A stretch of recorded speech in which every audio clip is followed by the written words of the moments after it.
नमस्कार दोस्तों, मेरा नाम है विजय कुमार। आप देख रहे हैं कॉमिक्स पिटारा चैनल को।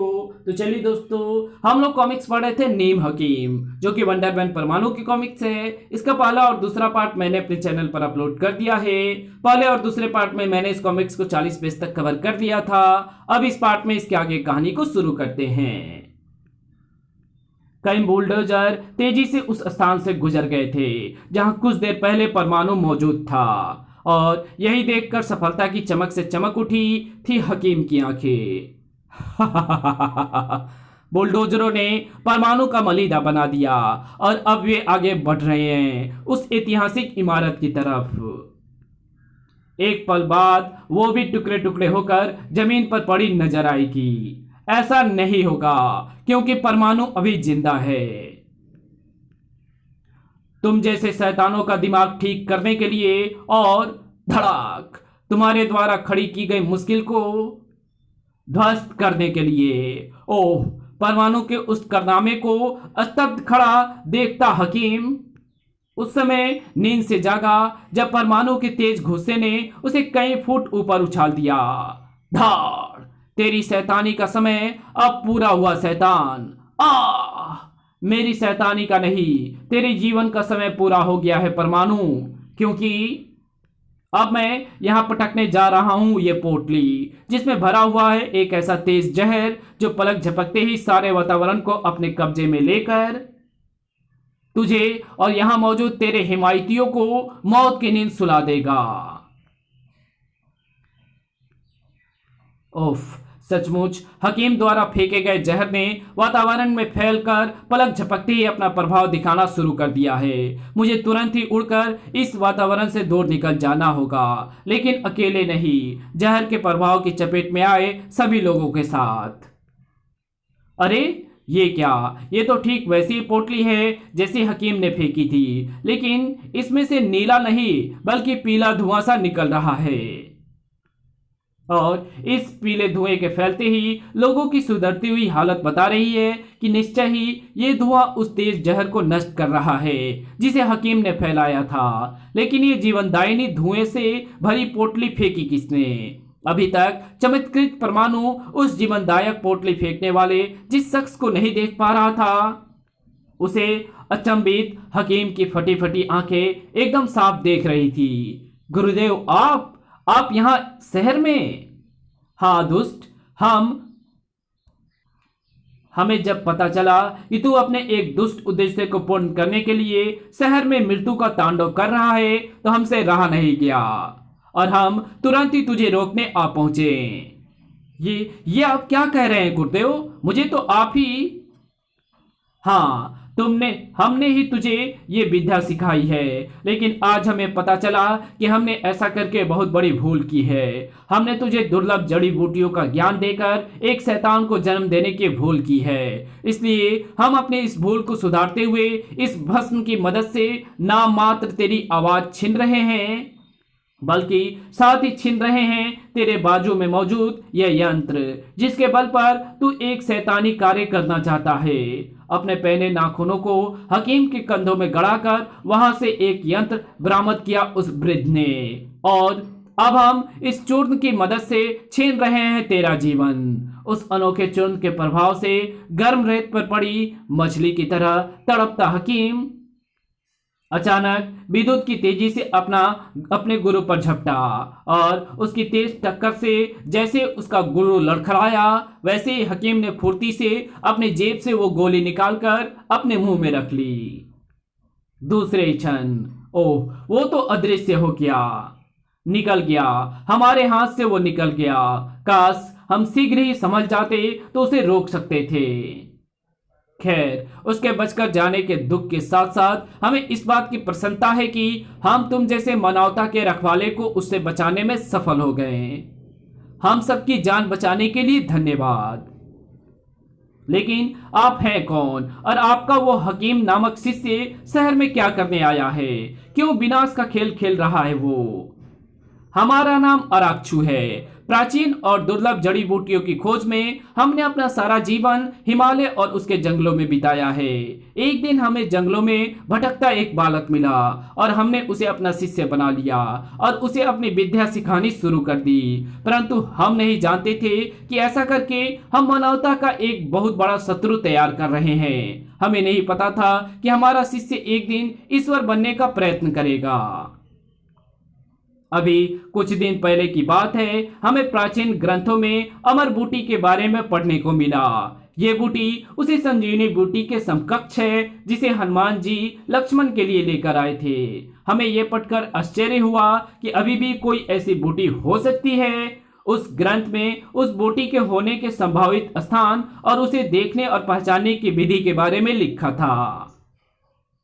परंतु हमने ग्रंथ की उन बातों को भूल जाना ही उचित समझा, क्योंकि हम जानते थे कि आज के आधुनिक संसार में उस अमर बूटी का अस्तित्व में होना मानवता के लिए कतई हितकर नहीं है। परंतु हमारा शिष्य उस अमर बूटी को अपने मस्तिष्क से नहीं निकाल सका। उसने हमसे छिपकर उस ग्रंथ का अध्ययन किया और फिर अमर बूटी के होने के संभावित स्थान, जो कि इस शहर के किसी ऐतिहासिक इमारत के नीचे पड़ी है, पता करके ग्रंथ में लिखी विधि अनुसार बूटी को देखने वाला ये यंत्र बनाकर उसकी खोज में यहाँ आ गया। इस यंत्र के साथ तो एक विचित्र आकार की जड़ी भी बंधी हुई है। इस जड़ी का इस यंत्र के साथ होने का क्या अर्थ है? ये जड़ी वास्तव में एक जीवाणुनाशक जड़ी है। उसने इसे यंत्र के साथ इसलिए रखा हुआ था ताकि वो शल्य चिकित्सा करके यंत्र को शरीर में रखने के संक्रमण से बच सके। इतना रिस्क? इसका मतलब इस यंत्र के बिना उस अमर बूटी को कोई ढूंढ नहीं सकता। आप ऐसा कीजिए, इस यंत्र को नष्ट कर दीजिए, खिस्सा ही खत्म हो जाएगा। नहीं, इस यंत्र को नष्ट होने के साथ भी ये किस्सा खत्म नहीं होने वाला, क्योंकि मैंने अपने दुष्ट शिष्य का सारा ज्ञान अवश्य छीन लिया है। परंतु उस जैसे व्यक्ति के लिए सारे ज्ञान को दोबारा जान लेना और फिर ऐसे दूसरे यंत्र को बनाना अधिक कठिन नहीं है। इसलिए इस किस्से को सदा के लिए समाप्त करने के लिए हमें अमर बूटी को ढूंढकर उसे समाप्त करना होगा, और बिना तोड़फोड़ किए ऐसे सरलता से और अतिशीघ्रता तभी हो सकता है जब तुम हमारा सहयोग करो। मानवता की भलाई के लिए मैं आपका कोई भी सहयोग करने के लिए तैयार हूं। शाबाश, हमें तुमसे यही आशा थी। अगर हम उड़कर आकाश के उस केंद्र तक पहुंच जाएं जहां से हमें दिल्ली नामक इस नगर का चप्पा चप्पा नजर आए, तो फिर हमें उस अमर बूटी को ढूंढने में कोई परेशानी नहीं होगा, क्योंकि जब इस नगर का प्रत्येक कोना हमारी निगाहों में होगा तब अमर बूटी से निकलने वाली अदृश्य चमक हमारी आंखों से बच नहीं पाएगी। ये काम तो मैं चुटकियों में कर सकता हूं। आइए मेरे साथ। आकाश की ऊंचाइयों में उस केंद्र तक पहुंचने में ज्यादा देर नहीं लगी जहां से दिल्ली का चप्पा चप्पा और अमर बूटी की चमक अराक्षु की आंखों के सामने थी। वो लाल पत्थरों से बनी उस ऐतिहासिक इमारत के नीचे दिखाई दे रही है अमर बूटी की चमक। क्या कहते हो तुम? लाल पत्थरों से बनी उस इमारत को? लाल किला? मैं आपको वहां ले चलता हूं। कुछ ही पलों में ही अराक्षु को लेकर लाल किले में मौजूद था परमाणु। ठीक इसी स्थान पर 50 हाथ नीचे जमीन में दफन है अमर बूटी। उसे बाहर निकालना होगा परमाणु। उसके लिए हमें यहाँ पर खुदाई करनी होगी, और ये काम हम सरकार की अनुमति के बिना नहीं कर सकते। अमर बूटी तक पहुंचने के लिए यहाँ खुदाई करने की कोई आवश्यकता नहीं है परमाणु। हमारे पास एक ऐसा उपाय है जिसकी मदद से बिना तोड़फोड़ किए अमर बूटी तक पहुंचा जा सकता है, परंतु हमारे उस उपाय पर तब तक काम नहीं किया जा सकता जब तक तुम अपना सूक्ष्म रूप धारण नहीं कर लेते।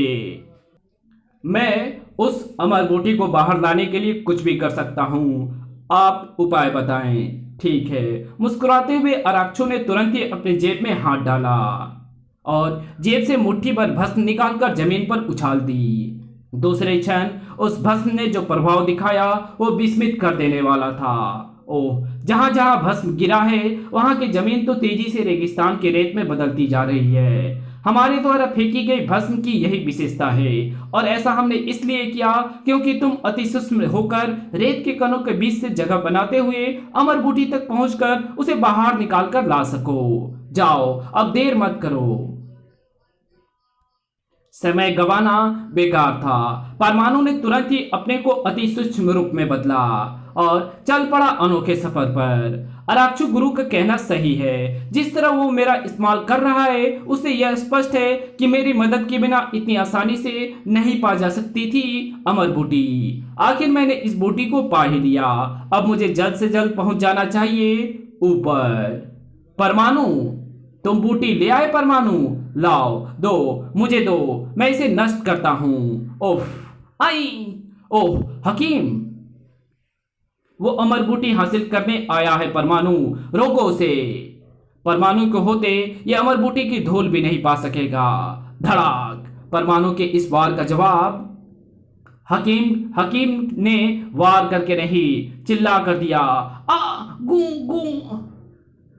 वो मुझसे कुछ कहना चाह रहा है। शायद वो मुझे कुछ बताना चाह रहा है। ओह, धोखे का जो परपंच रचकर तू पहले यहां से भाग गया था दोस्त, अब मैं उसे सफल नहीं होने दूंगा।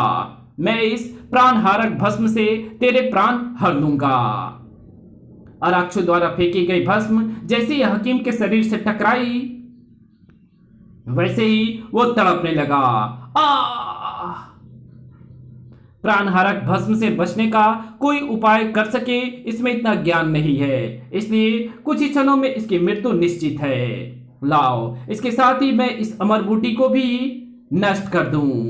उसने बूटी को एक झटके से उसके स्थान से अलग किया और झपटकर उसे अपने मुंह में रख लिया। अरे ये आपने क्या किया? आपने तो बूटी को नष्ट करने के बजाय उसे खा लिया। अमर बूटी नष्ट होने के लिए नहीं, खाने के लिए बाहर आई थी, और हम इसको खाने के हकदार इसलिए हैं कि हमने ही उसे बाहर निकालने का ये परपंच रचा। परपंच? हाँ, परपंच। लेकिन इस परपंच को समझने के लिए तुम्हारा एक जगह स्थिर होना जरूरी है, और ऐसा तभी हो सकता है जब मैं तुम्हें इस तरल औषधि से नहला दूं। ओह, हद पर परमाणु के कुछ समझने से पहले ही वो तरल औषधि उसे नहलाती चली गई, और पलक झपकते ही उफ, परमाणु के तन बदन में आग सी लग गई, और अगले ही क्षण परमाणु के शरीर के प्रत्येक हिस्से से वे अंकुर फूटने लगे जो धीरे धीरे वृक्ष का रूप धरते जा रहे थे। उफ, ये क्या हो रहा है? हमने तुम्हारे शरीर पर जो तरल औषधि फेंकी थी परमाणु, उसने उन सूक्ष्म बीजों को विकराल रूप प्रदान कर दिया है जो तुम्हारे शरीर से उस समय चिपक गए थे जब तुम अमर बूटी लेने पृथ्वी के नीचे गए थे। वे सूक्ष्म बीज सांस के साथ तुम्हारे शरीर में भी प्रवेश कर गए हैं, इसलिए तुम्हारा शरीर धीरे धीरे सैकड़ों किस्मों के वृक्ष और पौधों का भंडार बन गया है। लेकिन इससे पहले कि तुम्हारा शरीर पूरी तरह वृक्ष बन जाए, तुम वो प्रपंच सुनो जो हमने अमर बूटी पाने के लिए रचा। वास्तविकता यह है कि जब से हमें प्राचीन ग्रंथों से अमर बूटी के बारे में पता चला, तभी से हम उसे प्राप्त करने के लिए मचल उठे, और उसे प्राप्त करने में हमने मोहरा बनाया अपने शिष्य को। हमने तुरंत ही अमर बूटी को पहचानने वाला यंत्र बनाया और शल्य क्रिया करके सम्मोहित करने वाली एक जड़ी को उसकी बाहों में रखकर उसे अमर बूटी लाने का आदेश दिया। सम्मोहक जड़ी के प्रभाव से हमारा शिष्य इस नगर में आ गया और हमारे बताए स्थानों पर अमर बूटी की खोज करने में जुट गया। लेकिन उसकी खोज में तुम बहुत बड़ी अड़चन के रूप में आ खड़े हुए। हम सब देख रहे थे। पहले तो हमें लगा कि अपने अद्वितीय ज्ञान के बल पर हमारा शिष्य तुम्हें परास्त कर देगा, लेकिन जब हमें तुम्हारी शक्तियों के आगे वही परास्त होता दिखा तो हमने तुरंत ही अपनी योजना बदल दी और अपने शिष्य की जगह तुझसे बूटी ढूंढवाने की योजना बनाई। उसी योजना के अनुसार हमने अपने शिष्य को तुम्हारी नजर में खलनायक बनाया और उससे बूटी खोजी यंत्र छीन लिया। ऐसा करते हुए हमने उसकी आवाज इसलिए छीन ली ताकि वो तुम्हें या किसी को सच्चाई ना बता सके। और अब जब हम तुम्हारी मदद से अमर बूटी को बाहर निकलवाकर उसे खाकर अमर हो गए हैं तो हमें तुम्हारी मदद की आवश्यकता नहीं। अब हम अपने बल पर ही सारी दुनिया पर राज कर सकते हैं। मेरा शरीर वृक्ष में जरूर बदलता जा रहा है, लेकिन मेरी बेल्ट में अभी भी इतनी ताकत है कि तुझ जैसे शैतान को खत्म कर सके। ओह अब हमारे शरीर को कोई नष्ट नहीं कर सकता, क्योंकि अमर बूटी उसे नष्ट नहीं होने देगी। ओह हमें नष्ट करने की कुछ कोशिश और कर लो परमाणु, क्योंकि फिर तुम कुछ करने के लायक नहीं रहोगे, क्योंकि कुछ देर बाद तो तुम सदा के लिए वृक्षों का बनकर रह जाने वाले हो। और हाँ, छोटा होकर या कणों में बदलकर अदृश्य होने का प्रयत्न मत करना।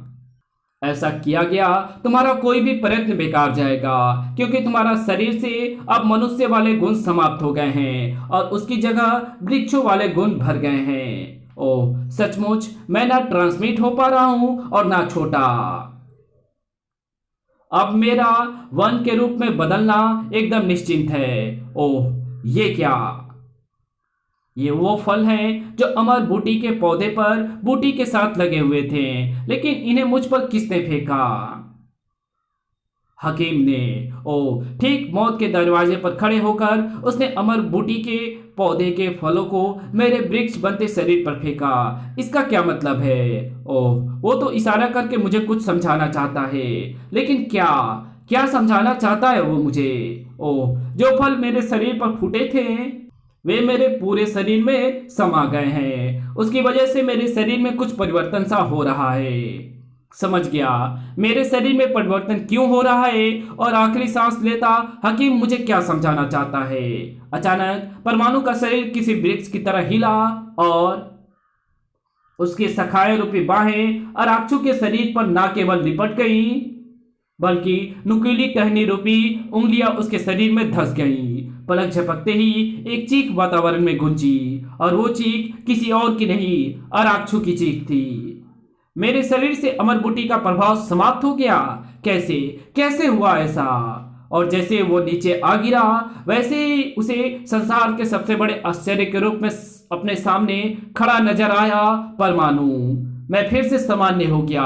जो चीज मेरे लिए अमृत साबित हुई वही तुम्हारे लिए जहर, और वो चीज है अमर बूटी के साथ ही उगे हुए फल, जो अमर बूटी की काट थी, जिन्होंने टहनी रूपी मेरी उंगलियों की मदद से तुम्हारे शरीर में प्रवेश करके अमर बूटी के प्रभाव को खत्म कर दिया और ये साबित कर दिया कि प्रकृति ने हर जड़ी बूटी के साथ ही उसका तोड़ भी पैदा किया है। और ये बात तुम्हारा यह शिष्य शायद अच्छी तरह से जानता था, जो खुद को मौत की गोद में सो गया, लेकिन जाते जाते अमर बूटी वाले पौधे पर लगे फलों को मेरे शरीर पर फेंक कर मुझे अपने इशारों से ये बात समझा गया, तेरा खेल खत्म हो गया। इसलिए मैं तुझे बता दूं कि मैं भी एक आयुर्वेद को जानता हूं, लेकिन मेरे वाले आयुर्वेद में आदमी को बेहोश करने के लिए बूटी का नहीं बूट का प्रयोग होता है, और जड़ी की जगह प्रयोग होता है जोटों के दांव का।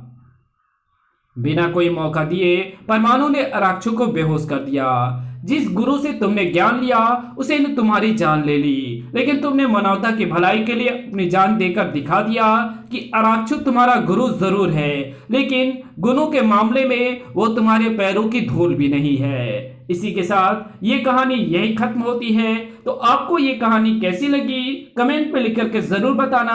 वीडियो अच्छी लगी तो इस वीडियो को लाइक कर देना, चैनल पे नया तो चैनल को सब्सक्राइब जरूर कर देना, और जहां इस वीडियो की जरूरत हो वहां इसको शेयर जरूर कर देना। तो चलिए इस कॉमिक्स के कुछ हम एडवर्टाइजमेंट को देख लेते हैं। एडवर्टाइजमेंट्स को इसमें एडवर्टाइजिंग नहीं है, तो इस वीडियो को हम यहीं पे खत्म करते हैं।